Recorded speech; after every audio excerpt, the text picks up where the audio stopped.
We are live. Happy Hello. Valentine's Day, everyone, around the world. What a magnificent day it is. It's a beautiful day here in Western Australia. And it's amazing that we've got so many people here today. Welcome, welcome, welcome. So we've got a special guest. Tracy and I have invited Ashok Alexander. And Ashok's based in Sydney, and he's all about helping business automate with AI. So what we thought Tracy and I would do for you today is just ask Ashok some questions. So the answers to some of the pain points that people have might be able to help you. He's also been engaged with a global tourism company and help them with efficiencies. So today's all about sharing and learning. Welcome, Ashok, to our thing. And thank you, Raina, for a brilliant introduction there. I suppose a little bit of background. Ashok, Raina, and I actually discovered each other on a networking Zoom. And we've been following each other because we're all sort of, business minded, and we love what people do and try to champion them, which is amazing. And Ashok, what's something that business owners at the moment are asking your company for in regards to AI? Thank you. And first of all, thank you to Reena, Tracy for this beautiful opportunity to join you guys in this and spreading my love to all of you from the Valentine's Day. And yeah, it's beautiful to be here on this day too. So going back to the question, what Tracy asked is in the AI space, what people are asking. So there's I think people understand that there's a very big explosion in the generative AI space, understanding of trying to find language models and trying to improve the different solutions around that. But there is also people are trying to see what they can do in their shop, like cafe with imaging, and there is robotics, and there's a whole spectrum developing. But in Australia, for the start and very commonly, which the model which is getting popular is in the generative AI space, which can be used in customer service to law firms to accounting. All these areas is that where my inquiries are, because as you Reena has mentioned about our tie-up with a tourism company, which is a multinational. I might not be able to take the name, but like the we are trying to create a model, a software which would help those companies to like when there is a customer service interaction, this software is like a added assistant to the customer service representative, so the customer service representative doesn't have to remember all the details of, like, especially a vast field if they are handling a lot of travel agencies or insurance codes.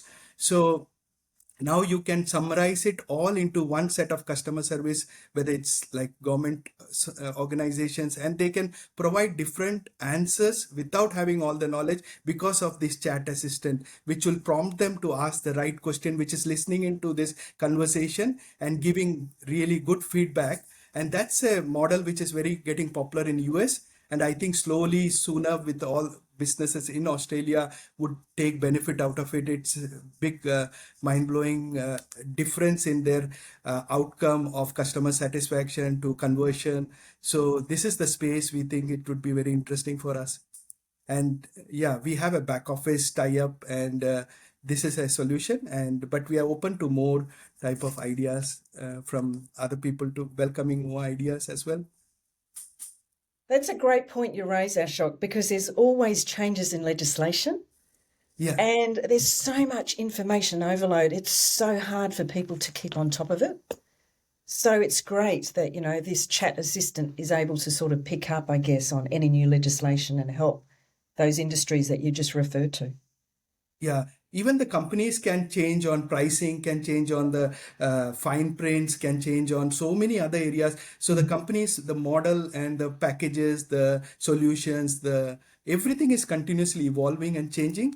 So that's a very improve and with the staffs not staying as long as like 10, 20 years as in olden days, that's really a very big space where we can address and give value.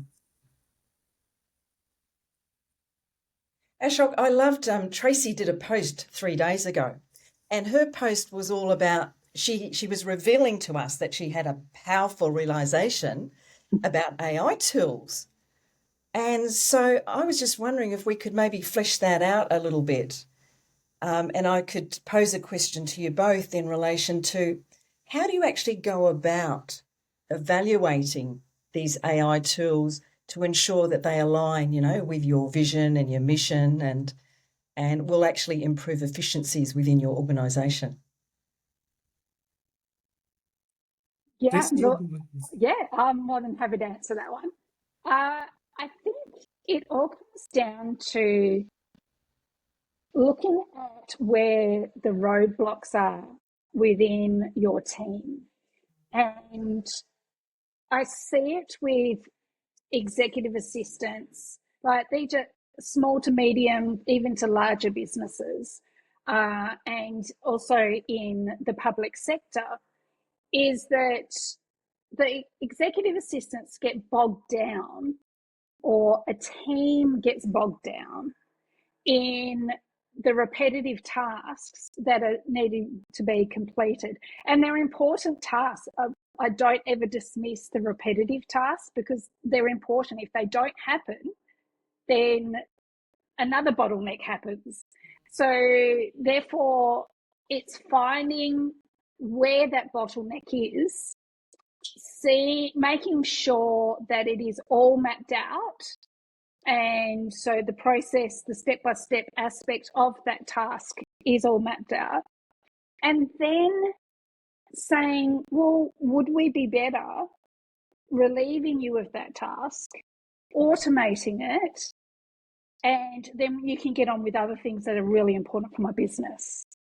So there might be a project that's going on that needs more attention in another area. So I think for me, what I see, and I love how you brought up that post, Rena, because, there are a million and one, well, it seems like it at the moment, AI tools out there.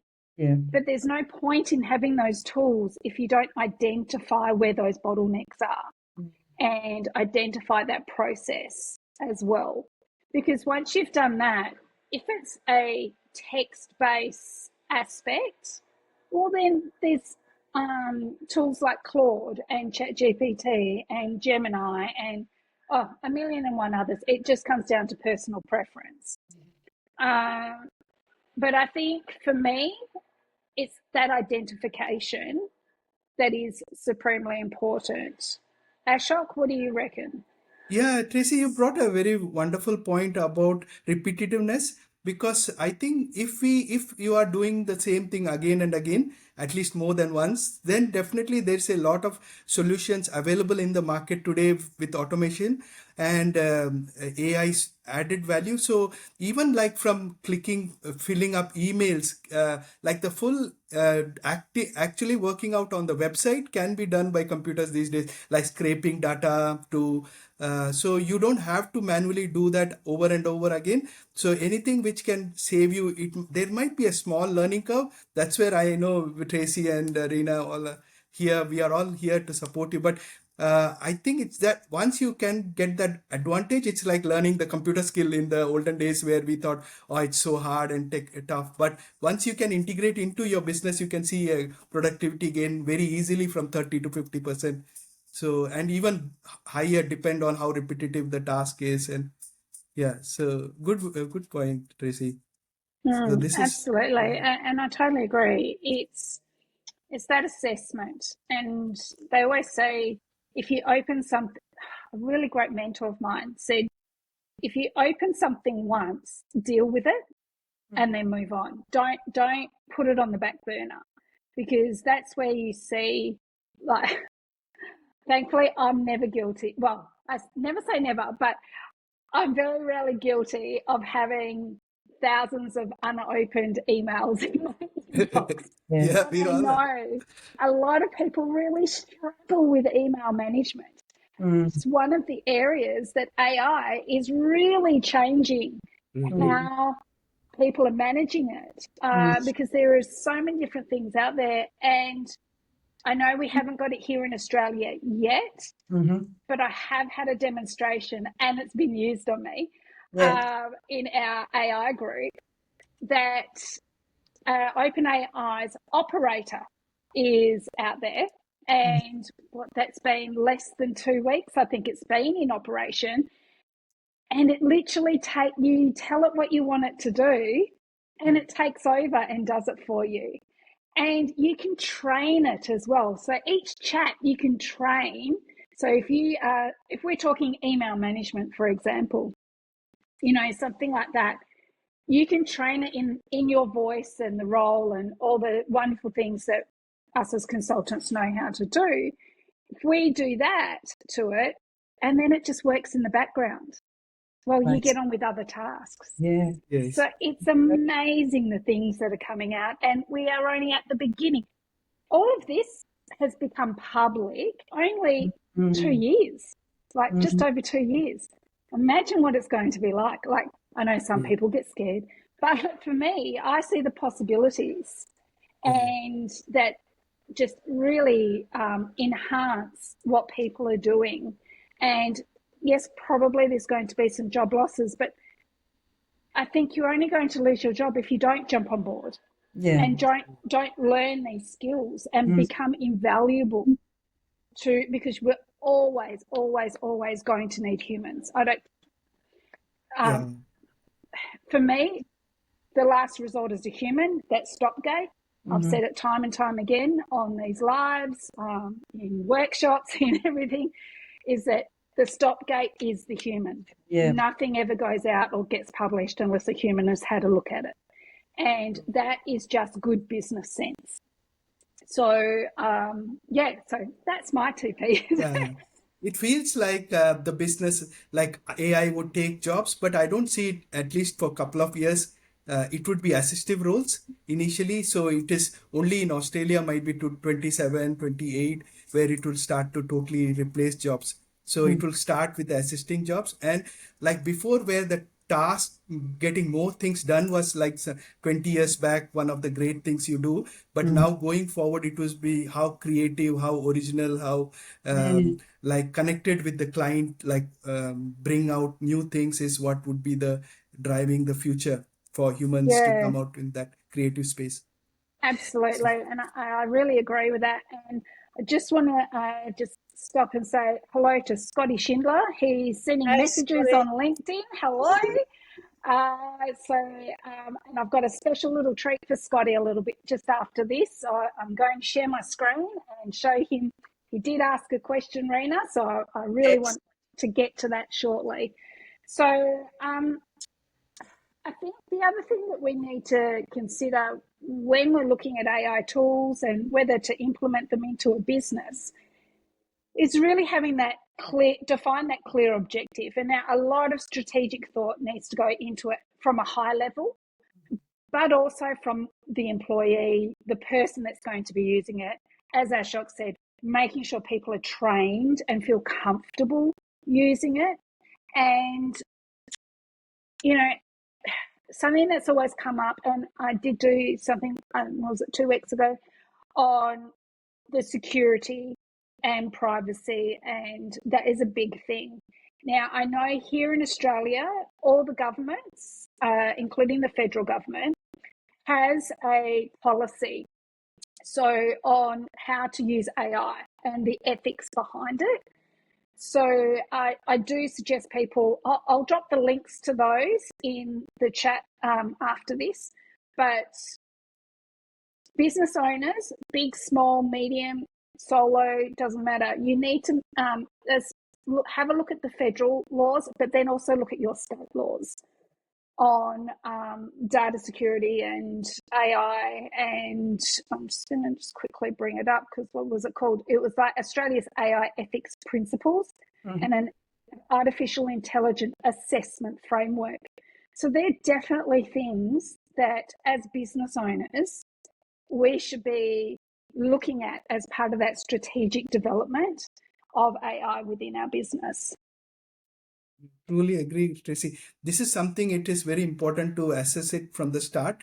Otherwise, it's very hard to integrate it later. I've gone through that policy paper and it is very interesting, and it's coming of that quality of kind of accountability point of view. It is coming from the point of view of like what is acceptable in the AI space, and so it is very good to be aware of that, so that as like I think you guys are into that space too. We all can provide that kind of help to if somebody requires into like taking them through that, so that their idea, or is that possible? I mean that brainstorming is the first step where they kind of bring out their idea. Oh, where is my gaps, and where the AI is, or first might be just automation, or later AI solutions can help.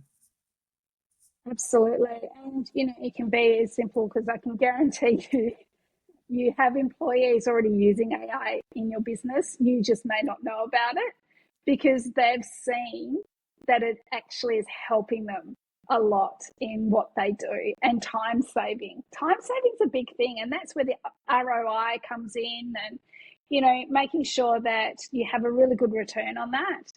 Right. And, because obviously at the end of the day, we're a business, and as much as we love people and culture are at the core of what businesses are, we still need to be making a profit, so then we can, support our people within our business.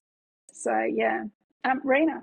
Yeah, so I was just going to say, Tracy, you bring up a really good point, and one of the pain points, and I know for a lot of people, is the volume of emails that we get on a daily basis. Yeah. People are in back-to-back meetings and the emails just keep stacking up and stacking up. You're in meetings, you've got phone messages that you've got to get back to people, you've got emails, you got to, and what happens is that people end up doing emails at night sometimes because they just catch up. Absolutely. So it's going to be great if we could get some help there. Yeah, definitely. And look, that's where automation, like, I love doing that, sorting people's inboxes out. And, because there are a pile of spam that comes in. Yeah. So even identifying that, and then identifying the important ones and putting them into specific mailboxes, and like for labels and things like that. And then being able to automate a draft response. So then all you need to do at the end of your day, or maybe 2 or 3 times during your day, is go check all your drafts, have a look over them, and if they're fine, then send them all off, or schedule them to send, or, and that's where AI automation is at the moment. And it's saving people a lot of time and a lot of outside of hours work, because I know as an EA, I was checking them in the evening, checking them at 4:35 in the morning when I got up, and, doing all of that. And I really wish I had the automation aspect. So then all I had to do was actually check the ones and check the drafts that needed to be done. So time saver, big time. So everybody, we've got Scotty Schindler on. He's our Australian surfing champion. And Scotty's got a question for us, so we'd love to address it and share it with the world. Yep, I'm just getting it up right here. So the question that Scotty put was that I want to see AI take his scribble and write it up into a graphic that he can edit. So what I did is I just did some writing on a piece of paper. It was sort of like a mind map aspect where I was mapping out my daughter's year 12 stuff and having a bit of fun with that. So I'm just going to get this up. Screen. Mind map. Share. Okay. So what I did, I'm just going to make sure that everyone can see it. Okay, so I'm just going to, there we go, over here. So I asked Claude the question. I said, a question for you, Claude. Analyze a drawing with writing on it and recreate it in an artifact. I said, yeah, share the drawing with me, basically, and he'll do his best. And what happens is it goes into an SVG format. I'll show you what that is in a moment. So this was my mind map here. So that's all I did. I just did some writing in a list, and I said, okay, here you go. And this is what it did.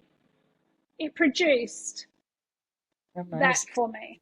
So yes, Scotty, this is just the beginning of doing this sort of stuff. And what you can then do is copy this, or you can screenshot it. You can publish it onto the web and then capture that. And you can upload it into Canva and then rearrange it in Canva. So it just sort of takes a little bit, just puts it into that aspect. Now, to be perfectly honest, I haven't tried with ChatGPT, but we can certainly do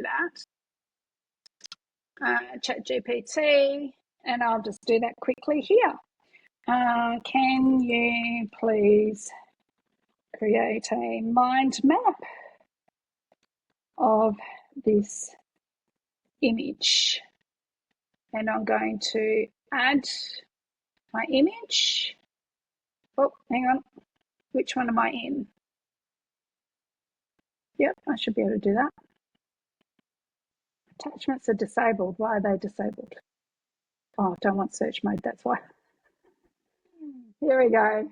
There's my image. Oh, no, can't use heck. That's the other thing, everyone. You can't use heck or heek. For this, you have to use the JPEG or PNG. So here we go. Here's an image. Please create an image for it.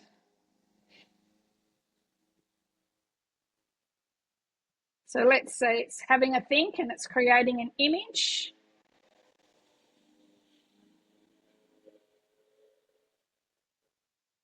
There we go. It's sort of added to it. And if you downloaded that, I'm going to actually get it up there. If you downloaded that and then put that into Canva, you could reassess it and change and highlight all the words. But that didn't do too bad a job. It's got a lot of extra text there. I think that came down to my prompt because I'm just doing it quickly. But the prompt would need to be a lot more distinct in and direct if that's going to occur to the way that I want it to occur. So that for you, Scotty, yes, it is possible. And I am going to just stop sharing my screen now. But that is possible to start doing that, having all your doodling while you're thinking. Yes. Or if you're presenting, I know my husband asked me to do this once, and he's in mining, he's in training for a mining company, and he had to mind map on a big whiteboard. And he took a photo of it and then sent it to me and said, can AI reproduce this? And that was very early stages. That was about 6 months ago. And we got it there eventually with a few edits and things like that. But it can be done if your writing can be read. There's no doctor's writing allowed, unfortunately. But there we go. And Mitha, hello, how are you? It's nice to see you on. And Scotty, yay. I hope that's really helped and you can have a play with it. But it's like anything, any tool in your business, find the one that works well for you and then master that. So that's my final thoughts on this beautiful Valentine's Day. Fantastic, everyone. Any closing thoughts from you, Ashok? Oh no, I was just thinking of, I'd like to add one more case study possible for which would be very useful in Australian scenario. It's for small cafe. So I was just seeing a really wonderful, like a demonstration online, is where it is the video captured in the cafe is then analyzed. So it will know how long the people are staying there, how many cups of coffee did the barista make, and how much walking the people in the like restaurant staff had to do per day. So how productive they are, and so it would really help into improving the time spent, what they're buying, all that connected together. So giving a lot of information. So that's something which is coming soon, which should be available in Australia too. I And actually something. saw that, Ashok. I Ah, think it ah, was a trial over in a cafe in Sydney, ah, ah, ah, and ah. I Yeah, saw that happening, and it was like analyzing all the data, and the AI took that and then used that yeah. to make recommendations. It was True. amazing. Yeah, look, the technology is just developing so rapidly that it's who knows where we're going to Very be true. even in Agree six with. months' time. It's exciting. It Yeah. is very exciting. And on that, Tracy, I'd just like to close with your statement that you Mm, made. And it's not about having the biggest AI toolbox, it's having the one that's most effective for your needs. So, people, absolutely. it's lovely to see you all. I wish you all a happy Valentine's Day, and we all look forward to seeing you in a fortnight's time. Bye for now. Happy Goodbye. weekend.